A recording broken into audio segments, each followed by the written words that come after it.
ఓం గం గణపతే నమః. దిలీప మహారాజు యొక్క కోరిక మేరకు వశిష్ఠ మహాముని మాఘమాసం యొక్క మహత్యాన్ని, మాఘమాసంలో నదీ స్నానం చేయడం వల్ల కలిగే శుభ ఫలితాలను గురించి వివరించే ప్రయత్నం చేస్తున్నారు కదా. ఈరోజు మాఘ పురాణంలోని 3వ అధ్యాయంలో మాఘమాసంలో నదీ స్నానం చేయడం వల్ల కలిగే అద్భుత ఫలితాలను, శుభ ఫలితాలను గురించి తెలిపే ఒక చక్కని కథను తెలుసుకుందాం. అదే గంధర్వుని యొక్క చరిత్ర. వశిష్ఠ మహాముని దిలీప చక్రవర్తిని ఉద్దేశించి, ఓ దిలీప భూపతి, నేను వివరించు ఈ విషయములన్నీ కూడా శ్రద్ధగా ఆలకించి గ్రహింపుము. ఇది అతి పురాతనమైనది. ఒకనాడు వింధ్యాచలము మరియు హిమాచలము మధ్యనున్న ప్రాంతంలో కరువు కాటకాలొచ్చి ప్రజలు చాలా ఇక్కట్లకు లోనయ్యారు. త్రాగడానికి నీరు కానీ, తినడానికి తిండి కానీ లేక ప్రజలు కటకటలాడిపోయారు. పశువులకు సరైన మేత లేక నశించపోసాగాయి. ప్రజలు ఆర్థిక బాధలకు అలమటించిపోయారు. ఇక వారేమి యజ్ఞయాగాదులు కానీ, క్రతువులు కానీ చేయగలరు? దేవతార్చనలు కానీ, ధర్మ కార్యములు కానీ లేవు. అడవులందు తపస్సు చేసుకుని మునీశ్వరులు కూడా ఈ కరువు కాటకాలకు తట్టుకోలేక వలసపోసాగారు. ఇక్కడ ప్రవహించే రేవా నదీ తీర ప్రాంతమంతా కూడా నీరు లేక ఫలవృక్షములు, పంట భూములు ఎండిపోసాగాయి. కనీసం త్రాగడానికి నీరు కూడా లేని పరిస్థితి దాపురించింది. ఆ అడవి యందే బహుముఖ ప్రజ్ఞాశాలియు తపోధన సంపన్నుడైనటువంటి భృగు మహర్షి కూడా నివసించుచుండెను. ఆ అనావృష్టి ప్రభావము ఆయనకు కూడా తగిలింది. ఆయన కూడా ఈ నీచ నికృష్ట కరువు కాటక పరిస్థితిని భరించలేకపోయాడు. ఎంతో కాలము నుండి ఉంటున్న ఈ ప్రాంతమును విడుపులేక చివరకు హిమాలయ ప్రాంతానికి వలసపోయాడు. ఆ హిమాలయ పర్వత ప్రాంత పడమటి దిక్కున ఒక కొండ చర్య ఉన్నది. ఆ కొండ చర్య అచ్చటనున్న కైలాస పర్వతమునకు సమీపమందే ఉన్నది. హిమాలయ ప్రాంతమంతా మంచుతో కప్పబడి ఉండుటచే కైలాస పర్వతం వెండి కొండవలే ప్రకాశించసాగింది. ఆ ప్రాంతమంతయు ఇంద్రనీలములుచే నిక్షిప్తమై ఉండటచే వాటి కాంతితో అది దగదగ మెరవసాగింది. ఆ కొండ వద్దకు తరచూ మహర్షులు, జ్ఞానులు, సిద్ధులు, తపోశక్తి సంపన్నులు ఇత్యాదులందరూ వచ్చి ఆ శ్రీమన్నారాయణ్ణి భక్తి భావములతో స్తుతించి వేణోళ్ల కొనియాడి ఆధ్యాత్మిక చింతనలో మునిగిపోయేవారు. యక్ష, కిన్నెర, కింపురుషాది గంధర్వులందరూ విహారానికై ఆ ప్రాంతానికి వచ్చేవారు అని చెప్పగా, దిలీప చక్రవర్తి, మహాత్మా, ఈ పర్వత వైశిష్టత కడు రమ్యముగా ఉన్నది మరియు వింతగొలుపుచున్నది. మరిన్ని విశేషములు వినవలసిందని కోరుతున్నాను. నాకు తెలియని విషయములెన్నో మీకు తెలిసియుండును. మీరు విజ్ఞాన సంపన్నులు, సర్వశాస్త్రములు మీకు కరతలామలకములే.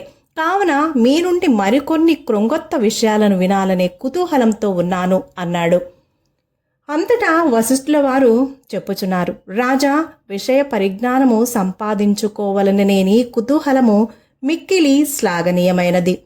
నీ అభిష్టము ప్రకారమే విన్నవింతును, శ్రద్ధగా గ్రహింపుము అని ఇలా చెప్పసాగారు.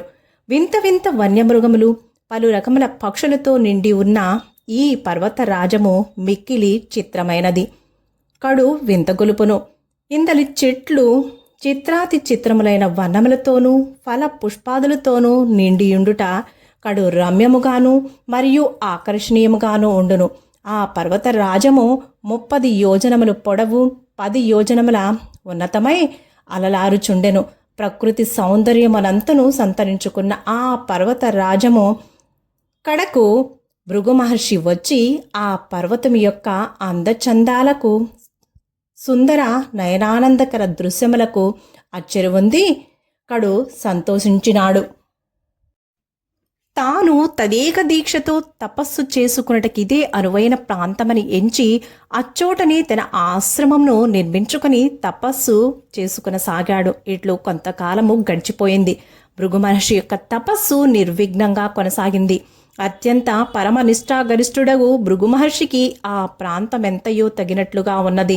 భృగు మహర్షి సంతృప్తిగా తపస్సు చేసుకొనసాగాడు. ఇట్లుండగా ఒకనాడొక గంధర్వుడు భార్యా సమేతుడై ఆ పర్వతము మీదికి వచ్చి విహరించుచు తపమాచరించుకుంటున్నటువంటి భృగు మహర్షిని చూశాడు. భృగు మహర్షి పట్ల ఆకర్షితుడైనటువంటి గంధర్వుడు తన వృత్తాంతాన్ని ఇట్లా విన్నవించుకోసాగాడు. ఓ మహాత్మా, తమరు తపోశక్తి సంపన్నులు, సర్వజ్ఞులు కావున మీరు దయతలచి నా కష్టములను కడతీర్చమని ప్రార్థించుచున్నాను అన్నాడు. అంతటా భృగు మహర్షి, గంధర్వ, నీకొచ్చిన కష్టమేమి? నీవెందులకు విచారించుచున్నావు? నీ వృత్తాంతమంతయు నాకు వివరింపుము అని ఆజ్ఞాపించాడు. గంధర్వుడు, ఓ భృగు మహర్షి, నా కష్టమును నేనేమని విన్నవించగలను? నాకు పూర్వజన్మ పుణ్యఫలమున స్వర్గము ప్రాప్తించినది. కానీ ఎందుచేతనో నాకీ పులిముఖము కలిగినది. నాకీ దురవస్థ ఎందుకు కలిగినదో తెలియకున్నది. నేను చేసిన పాపమేమిటో బోధపడకున్నది. ఈ పులి ముఖముతో కడు బాధలు పడుచున్నాను. ఎవ్వరికిని నా ముఖము చూపించలేకపోతున్నాను. నన్ను చూసిన వారందరూ నేనొక పులినని పలకరించటమే లేదు. ఇక ఈమె నా భార్య, అత్యంత రూపలావణ్యము గలది, మిక్కిలి గుణవంతురాలు, మహాసాధ్వి. నా ఈ వికృత రూపము వలన నేనందరికీ దూరమైపోతున్నాను. కావున నాకీ రూపము నాకు కారణము తెలిపి దాని నివారణోపాయమును కూడా తెలుపమని వేడుకుంటున్నాను అని గంధర్వుడు పలకగా, గంధర్వుని వృత్తాంతము, అతని దీనాలాపనలు విని అతని వికృత రూపమును చూసిన భృగు మహర్షి హృదయం ద్రవించినది. తన హృదయాన్నెవరో కలచి వేస్తున్నట్లు అనిపించింది. వికృత రూపంలో ఉన్న ఆ గంధర్వుని కెట్లైనను తన శక్తి కొలది సాయము చేయవలనని నిశ్చయించుకున్న వాడై, ఓ గంధర్వ కుమార, నీవు మిక్కిలి దురదృష్టవంతుడివి, భాగ్యహీనుడివి. నీ అదృష్ట హీనము వల్లే నీకి దురదృష్టము కలిగినది. మనిషిని కృంగదీసేవి 3. అవి పేదరికము, పాపము, దురదృష్టము. ఇవే మనిషిని కృంగదీస్తాయి. కావున వీటిని నివృత్తి చేసుకోవాలి. ఇది ఒక్క మాఘమాస స్నానము వలనే సాధ్యము. దీనికి అదియే పరమౌషధము. మాఘమాస స్నానమును ప్రతి వారును జాతి, కుల, మతము భేదము లేకుండా జనులందరూ కూడా ఈ మాఘమాస స్నానం చేసి తమ తమ పాపములను నివృత్తి చేసుకునవచ్చును. కావున నీవు కూడా నీ భార్యతో సహా ఈ మాఘమాస పర్వదినములందు నదీ స్నానము ఆచరించుము. నీకు శుభములు చేకూరగలవు. ఇది మాఘమాసమే. కావున మీరిద్దరూ నదీ స్నానము చేసి పవిత్రులై విష్ణు పూజలు నిర్వర్తించండి. మీకు మేలు కలుగుతుంది అన్నాడు. మాఘమాస నదీ స్నానం చేసుకోగానే నీ కష్టములు తొలగిపోతాయి. భయపడకు, నీకు నీ మనోవాంఛ నెరవేరుతుంది అని మునిపుంగవుడు మాఘమాస విశిష్టతను వివరించాడు. గంధర్వుడు అతని భార్య కూడా శ్రద్ధగా ముని చెప్పినది విన్నారు. మాఘమాస మహత్యమును గ్రహించారు. వెంటనే సమీపమందున్నటువంటి నదిలో సతీ సమేతంగా ఆ గంధర్వుడు ముని చెప్పినట్లుగానే నదీ స్నానం చేశాడు. అంతే, వెంటనే అతనుకున్న పెద్ద పులి ముఖము రూపము పోయి అందమైన ముఖ వర్చస్సుతో వెలిగిపోసాగాడు. భర్తను చూసిన ఆ గంధర్వ భార్య ఆనందంతో ఉబ్బి తబ్బుబ్బిపోయింది.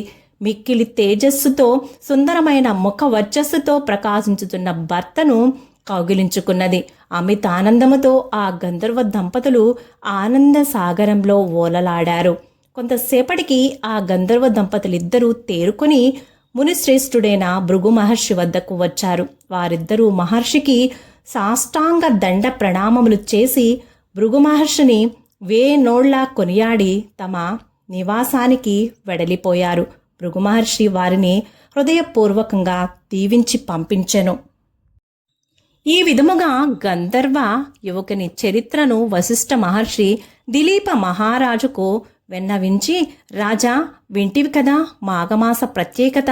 కావున మాఘమాసంలో కేవలం నదీ స్నానమాచరించినచో ఎంతటి పుణ్యఫలం సిద్ధించునో తెలుసుకుంటివి కదా. మాఘమాస నదీ స్నాన మహిమ ఎంతటి మహత్తు కలదో తెలిసిందా అని అన్నారు. ఇది మాఘపురాణం 3వ అధ్యాయం సమాప్తం. శుభం. Thank you for watching. Please like, share, comment on my video. Please subscribe my channel.